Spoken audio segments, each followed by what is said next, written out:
will be a president for all Americans.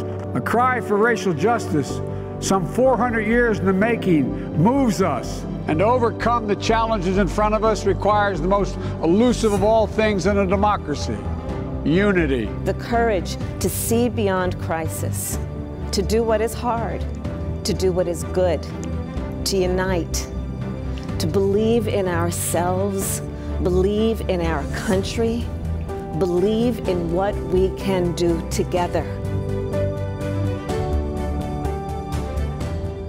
Tonight, our nation's 46th president is in the White House. Fireworks lit up the night sky in D.C., capping off a historic day and welcoming President Joe Biden and Vice President Kamala Harris. And speaking tonight, they both called for courage, hope, and unity as we face this difficult moment together as a nation.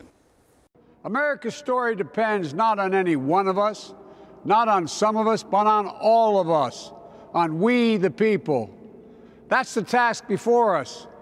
In many ways, this moment embodies our character as a nation. It demonstrates who we are, even in dark times. We not only dream, we do.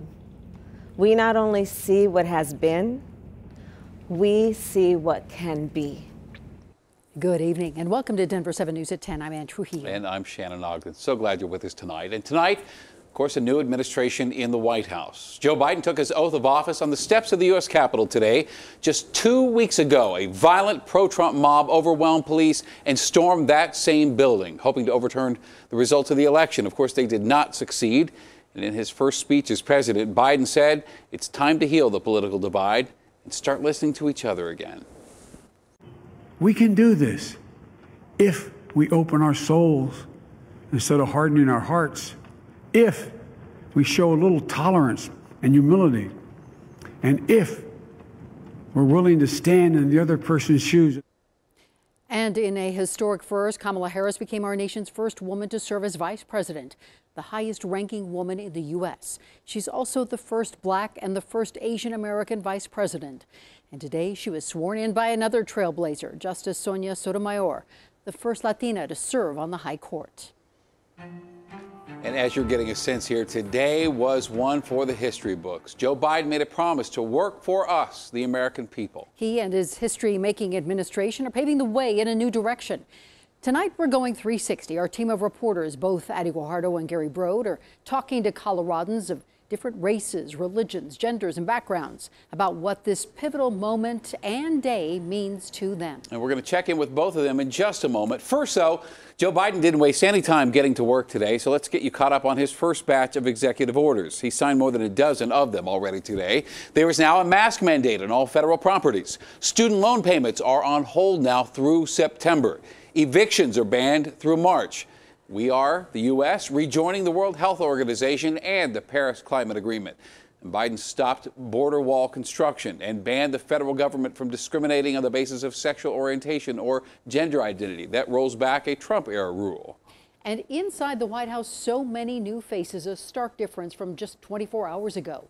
The Biden-Harris administration marks a new milestone for diversity and representation in U.S. government. And so many emotions today from a very diverse group of Coloradans we spoke with. And tonight we kick off our 360 team coverage with Denver7's Gary Brode.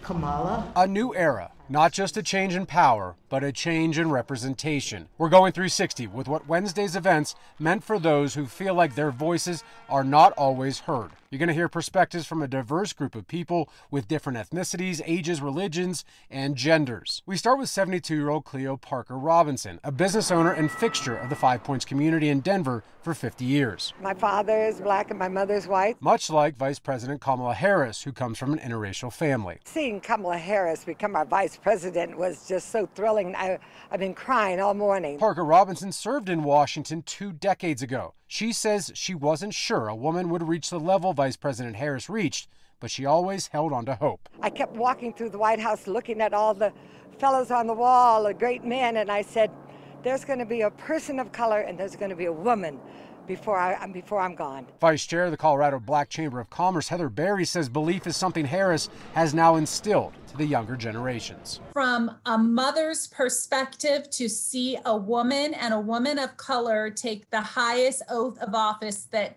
this country has means so much to me. She and her 2 young girls spent a good part of their day glued to the TV. Mom told me that this is history in the making, and this is something that you will never forget and the world will never forget. Barry's 10-year-old daughter, London, says she feels inspired watching the inauguration. You don't often get women or even Black women into these powerful positions. So watching a Black woman or just a woman period have one of those powerful positions was really just like, yay, I can't believe this is happening. Vice President Harris is not only the first woman and first Black person to become vice president, she's also the first Indian American and Asian American to take the position. It is a very big day for Indians. Rashan Bhartia moved to the States nearly 20 years ago from India. He says joy took over him as he watched Harris make history. My heart was,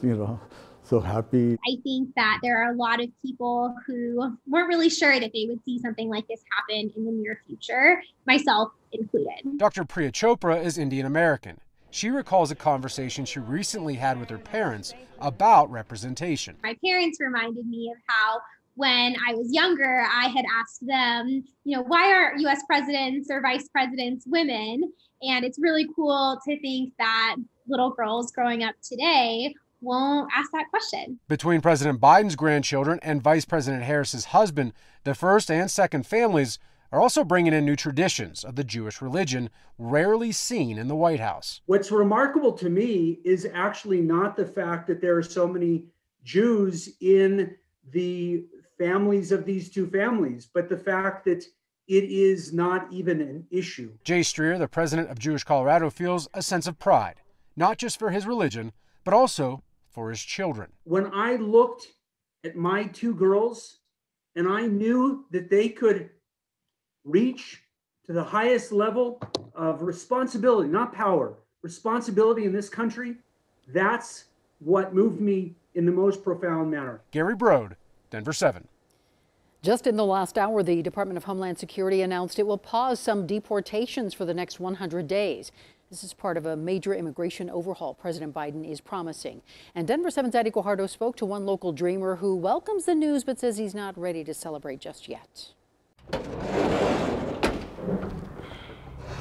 This is the moneymaker. Stokes Poke is one of 3 businesses Alejandro Flores Muñez runs. My vision is to have virtual kitchens in at least 5 states by the end of 2021. A dream that feels within reach for this DACA recipient. This is all I know. Alejandro was brought over from Mexico when he was just 7 years old. For so long, I've had documents that either restrict me. And under the Trump administration, he felt that little freedom was in jeopardy. My biggest fear was made reality. The moment that he took office, he took on almost like a challenge of making sure that to dismantle the protections that we had. At a young age, Alejandro and his mom knocked on door after door, advocating for immigration reform. Today marks a very important day in history. President Joe Biden made it a priority and presented an immigration reform bill to Congress that would pave a path to citizenship for about 11 million people without legal status. A moment that could give Alejandro's mother a pathway to citizenship after living in the shadows more than 2 decades. And I told her, I want to walk with you and talk with you what this means for us as immigrants, what it means to us as a family. Under the proposed bill, DACA recipients, also known as Dreamers, who meet the criteria can immediately apply for a green card if they pass a background check and pay taxes. Others who qualify can get a temporary status. 3 years later, they can apply for citizenship. Gaining support will be a challenge. Arkansas Senator Tom Cotton tweeted, "The Biden amnesty plan would hurt American workers, lead to more illegal border crossings, and be detrimental to the health and safety of Americans." Alejandro is hesitant to celebrate. So we have been promised this before. But he's ready to fight and step into the light. I'm not going to just celebrate. I'm going to make sure that we're out there and saying, you know what, we got to make this happen. Now, the immigration bill also proposes a number of changes to manage and secure the border. The Biden administration says they are planning to reunite those families that were separated at the border. Congress has yet to vote on this bill. Reporting live, Addie Guajardo, Denver 7. All right, Addie, thank you. Among the executive orders signed tonight by the new president, rescinding the travel ban on predominantly Muslim countries. The Colorado Muslim community says they are breathing a sigh of relief tonight.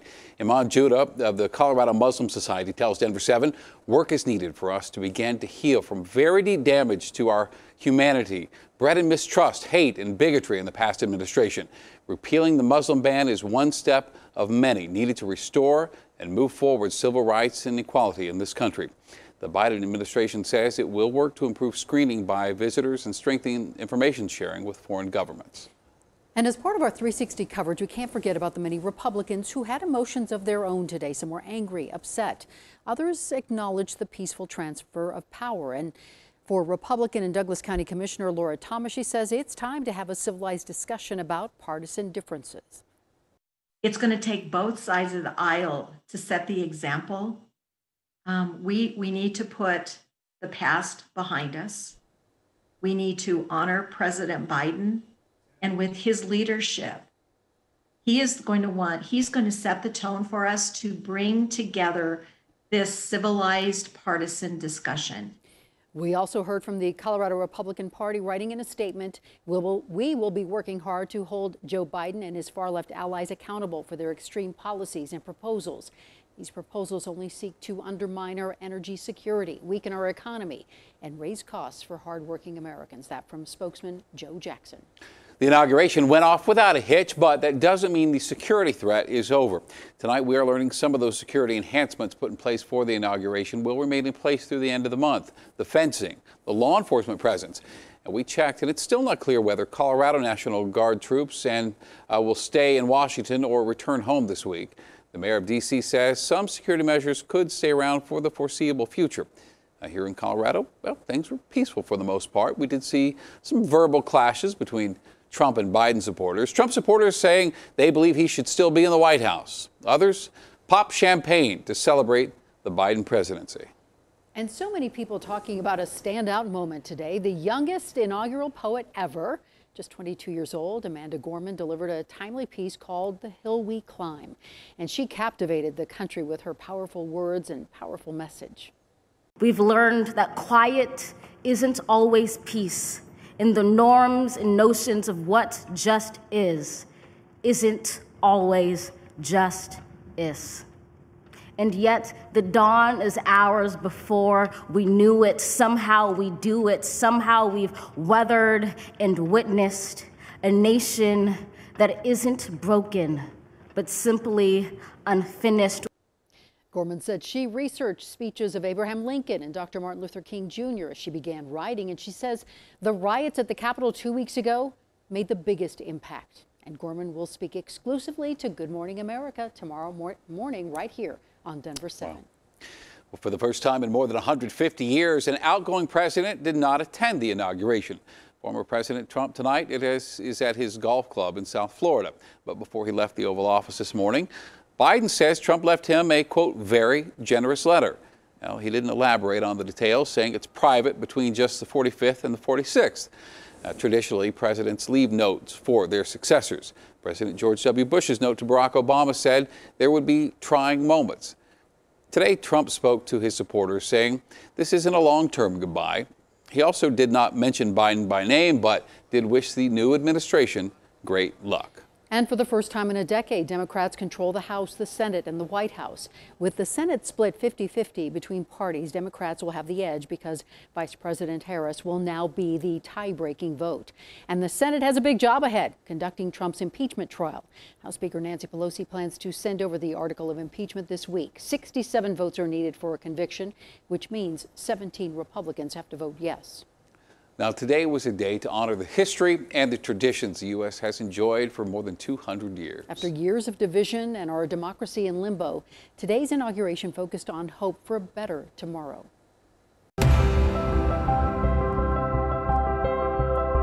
Let's begin to listen to one another again, hear one another, see one another, show respect to one another. When day comes, we ask ourselves, where can we find light in this never-ending shade?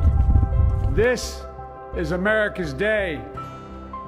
This is Democracy's Day, a day of history and hope, of renewal and resolve. Being American is more than a pride we inherit. It's the past we step into and how we repair it. This agreement must not lead to disunion. I will be a president for all Americans. All Americans.